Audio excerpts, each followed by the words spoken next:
Oke, halo guys, welcome back to Korea Meet bersama orang Korea yang medok. Oke, Pol kembali lagi sama konten Swindler. Dan konten Swindler kali ini jujur kayaknya di antara 38 konten Swindler sebelumnya, ini salah satu yang menurutku agak tergila, tapi juga paling apa ya?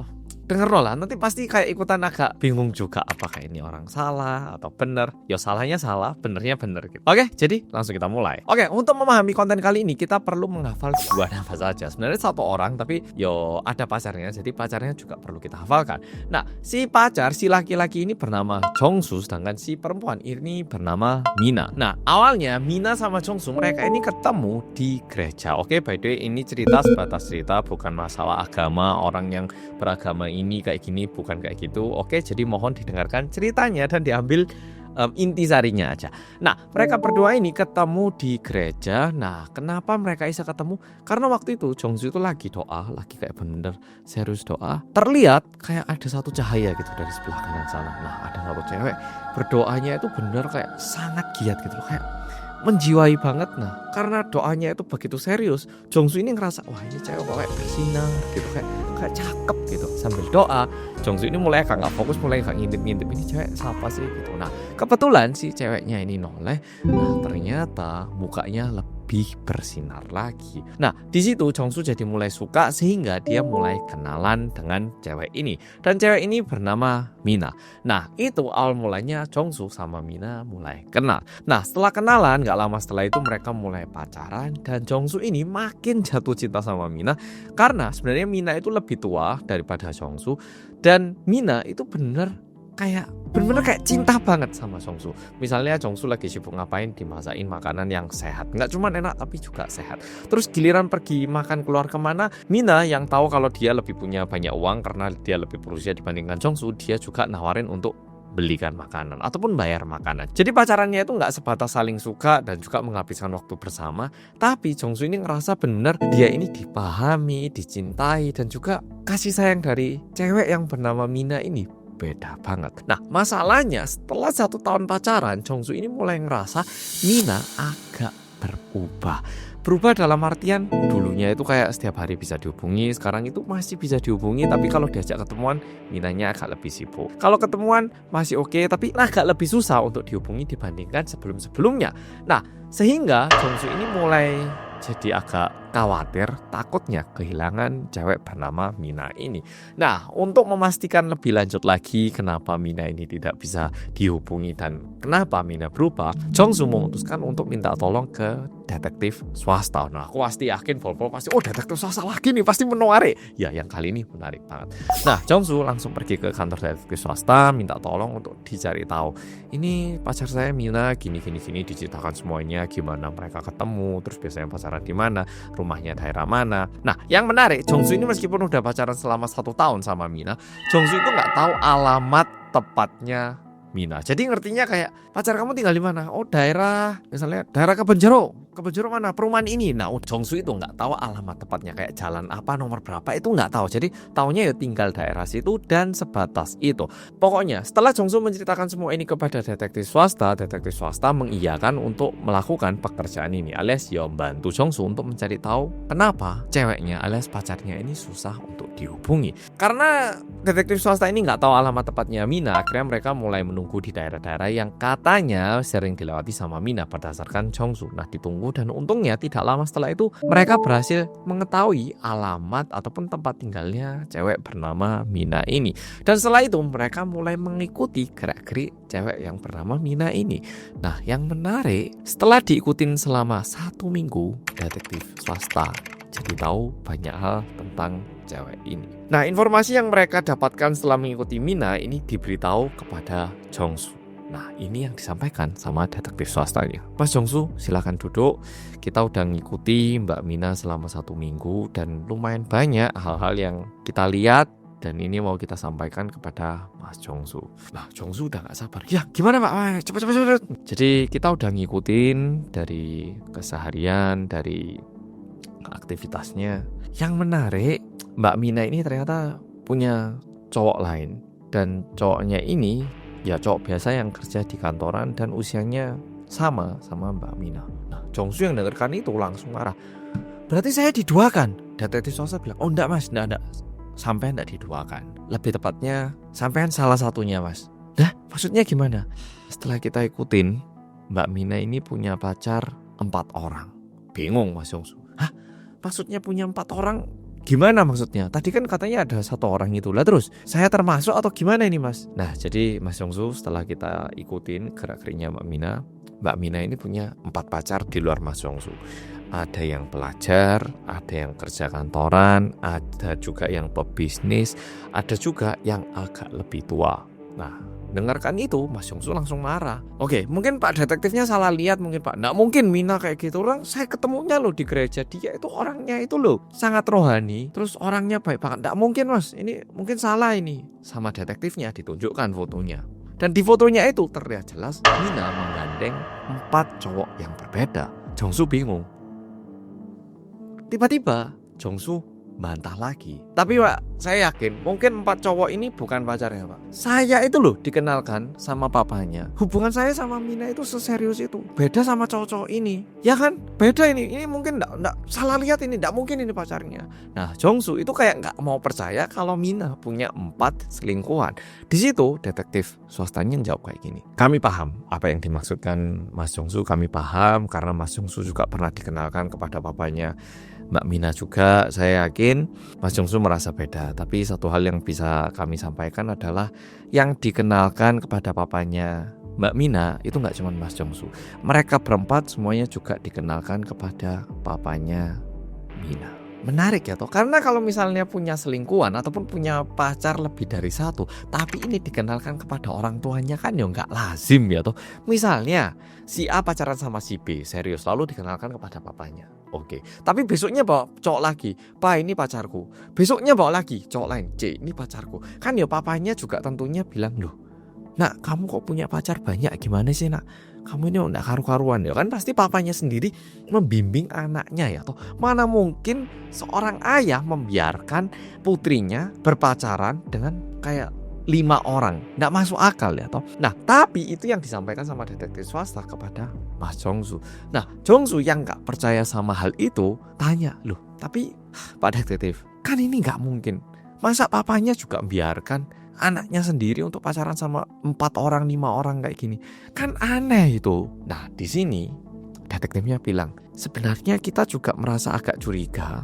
Tapi satu hal yang perlu kita cek, waktu Mas Jongsu dikenalkan sama papanya Mbak Mina, itu ketemunya juga di rumah sakit ya? Jongsu jawab, iya kan papanya lagi diopname di ini rumah sakit umum A itu. Ya kalau kita mau ketemu atau kadang mau ya kasih salam gitu ya kita ke rumah sakit situ. Nah detektif swastanya bilang, nah betul. Jadi yang menarik papanya ini sakit tapi selalu dikenalkan kepada cowok-cowok yang baru. Dan yang lebih menarik lagi, melebihi 4-5 cowok ini, setiap kali ada cowok yang tertarik sama Mbak Mina ini terkesan tidak menolak. Jongsu bingung lagi. Maksudnya apa Pak? Kok nggak menolak? Ini maksudnya gimana? Nah detektif swastanya bilang kayak gini. Jadi di luar waktu pacaran sama Mas Jongsu ataupun cowok-cowok ini, kalau misalnya ada cowok lain yang mendekati Mbak Mina itu nggak nolak. Mbak Mina akan tanya nomor HP dan bahkan kayak terkesan tertarik untuk menambah jumlah pasangan. Jongsu bingung. Pak detektif, tapi ini kayaknya ada yang aneh Pak detektif. Bisa enggak Pak coba dicari tahu kenapa Mina itu pacaran sama orang sebanyak ini? Pasti ada alasannya ini. Enggak mungkin Mina itu orang kayak gini. Atau mungkin ada salah paham Pak. Mungkin mereka bukan pacar. Bisa enggak Pak dicari tahu kenapa Mina bisa punya pacar sebanyak ini? Detektif swastanya jawab, mungkin kita butuh 1 minggu lagi. Enggak apa-apa Mas Jongsu, siap bayar? Enggak apa-apa Pak, iya tolong dicari tahu. Nah detektif swastanya mulai mengikuti lagi gerak-geriknya Mbak Mina. Setelah diikuti selama 1 minggu, detektif swasta ini mulai menyadari ada satu hal yang aneh, yaitu meskipun Mbak Mina ini punya banyak pacar, semua pacarnya itu dirawat dengan sangat baik. Jadi dari pacar nomor 1, 2, 3, 4, 5 nggak ada yang pacarannya itu setengah-setengah. Ketemu pacar nomor 1 ya dibuatkan masakan yang enak. Ketemu pacar yang nomor 2 juga diajak pergi makan makanan yang enak dan juga bergizi. Semuanya ini diajak untuk makan makanan yang sehat dan juga diajak pacaran. Udah gitu, yang menarik semua cowok ini punya golongan darah yang sama Dan ini gimana detektif swasta jadi tahu? Karena setiap kali Mbak Mina ini didekati sama cowok baru, Mbak Mina itu memberikan jawaban seperti ini. Jadi contoh, ada cowok deketi Mbak Mina. Misi Mbak, by the way tadi saya ngeliat mbaknya dari jauh, tipe saya banget mbak, idaman saya. Boleh nggak saya tanya nomor HP-nya gitu? Mungkin kita bisa ngopi atau gimana gitu lain kali kalau ada waktu. Nah, tiap kali ada cowok yang bilang kayak gini, Mbak Mina itu bakal kayak, by the way saya ini tipe orang yang sangat percaya sama golongan darah. Jadi kalau orang golongan darah ini biasanya kayak gini, kalau ini kayak gini. Kalau masnya boleh tahu golongan darahnya apa ya? Mina mesti mempertanyakan golongan darah ini, dan yang menarik, kalau golongan darahnya AB, Mina bakal langsung memberikan nomor HP-nya. Dan yang lebih menarik lagi, semua pacarnya itu diajak untuk melakukan donor darah. Kan jujur agak aneh ya toh. Semua pacarnya diajak makan sehat, semua pacarnya juga diajak olahraga, dan cowok-cowok yang sehat ini diajak untuk donor darah, termasuk Mas Jongsu. Nah, setelah informasi-informasi ini dikumpulkan, detektif swastanya ngajak Mas Jongsu untuk ketemuan sama cowok-cowok lain. Nah, semua cowok-cowok yang ngira mereka ini satu-satunya pacarnya Mbak Mina diajak kumpul lalu di cross check. Bener nggak semua yang ada di sini golongan darahnya AB? Semuanya bilang, iya saya juga AB loh. AB semua. Terus detektif swastanya tanya lagi. Saya mau tanya lagi. Waktu kalian pertama kali ketemu sama Mina, apakah Mbak Mina tanya golongan darah kalian? Semuanya bilang, oh iya, saya juga ditanya. Loh, kamu juga. Loh, semuanya ditanya. Lalu tanya lagi, siapa yang di sini diajak untuk melakukan donor darah? Semuanya lagi katakan lagi loh, semuanya diajak donor darah. Nah, agak aneh ya toh. Setelah itu detektif swastanya ini memberikan satu informasi yang susah dipercaya sama semua cowok yang ada di situ. Pertama, cewek cantik yang bernama Mina ini sebenarnya sudah punya satu orang anak laki-laki. Ini udah mengagetkan. Yang lebih mengagetkan lagi, suaminya Mbak Mina adalah cowok yang selama ini mereka kira adalah papanya Mbak Mina. Cowok-cowok ini kan semuanya pernah dikenalkan kepada papanya Mbak Mina itu. Tapi cowok itu sebenarnya merupakan suaminya Mbak Mina, dan Mbak Mina udah menikah dan juga punya satu anak laki-laki. Tentunya semua cowok-cowok yang ada di situ nggak bisa percaya dan kayak, mana mungkin Mina secantik itu, badannya badan gadis banget. Terus aku loh mesti dikasih makanan enak, diajak makanan enak. Masa Mina udah nikah sih? Masa calon mertuaku itu suaminya Mina sih? Nah, semua orang tidak bisa percaya. Nah, setelah semuanya diberitahu kayak gini, tentunya kebanyakan cowok ini mereka sendiri kayak mulai menutup hati kepada Mina, jadi kayak lost contact atau gimana. Sedangkan Mas Jongsu yang udah pacaran 1 tahun diberitahu kayak gini. Mas Jongsu udah pacaran lebih dari 1 tahun kan mas?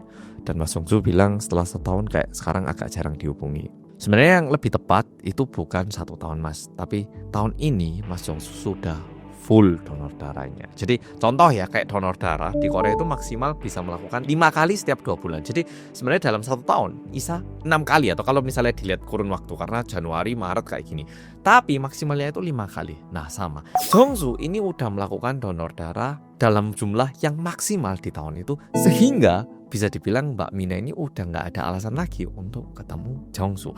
Jongsu yang mendengarkan itu tentunya nggak bisa percaya dengan apa yang disampaikan sama detektif swasta, dan dia memutuskan untuk coba langsung ketemu sama Mina dan menanyakan kalau apa yang disampaikan sama detektif swasta itu benar atau tidak.